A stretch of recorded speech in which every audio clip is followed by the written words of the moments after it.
যে বিক্ষোভ মিছিল, আমরা বিক্ষোভ মিছিলে অংশগ্রহণ করবো, আমরা মিছিল সহ যোগদান করবো। আজকে আমার মাঝে উপস্থিত আছেন মহানগর যুবদলের জয়েন্ট সেক্রেটারি রিপন চৌধুরী ভাই, মহানগর যুবদলের সহ গণশিক্ষা বিষয়ক সম্পাদক রনি চৌধুরী ভাই, আর বিশেষ অতিথি হিসেবে আমাদের মধ্যে উপস্থিত আছেন জিলিলক জিলি ইউনিটের কর্ণধার, যার নেতৃত্বে আজকের এই জিলিলক জিলি ইউনিট, উনি আমাদের মধ্যে উপস্থিত আছেন। উনি আসান মাহবুব ভাই, সিলেট জেলা স্বেচ্ছাসেবক দলের যুগ্ম আহ্বায়ক।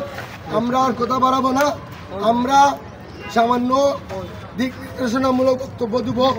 আজকে আমরা যারা মহানগরের পদবী যারা আছি, যারা আছি তারা আজকে মিছিলের পিছনে থাকবো। যারা পদ প্রত্যাশী যারা আগামী কমিটিতে আসবেন, বিশেষ করে ওয়ার্ডের থানা কমিটিতে যারা আসবেন, তারা আজকের মিছিলের সামনের সারিতে অবস্থান করবেন। বিশেষ করে সিনিয়ররা এগুলা মেনটেন করবেন, সিনিয়ররা মেনটেন করে জুনিয়রদেরকে সামনের কাতারে দেওয়ার জন্য বিশেষভাবে এখন দিক সামান্য সংক্ষিপ্ত বক্তব্য দিবেন আমাদের মহানগর যুবদলের সহ গণশিক্ষা বিষয়ক সম্পাদক রনি ভাই।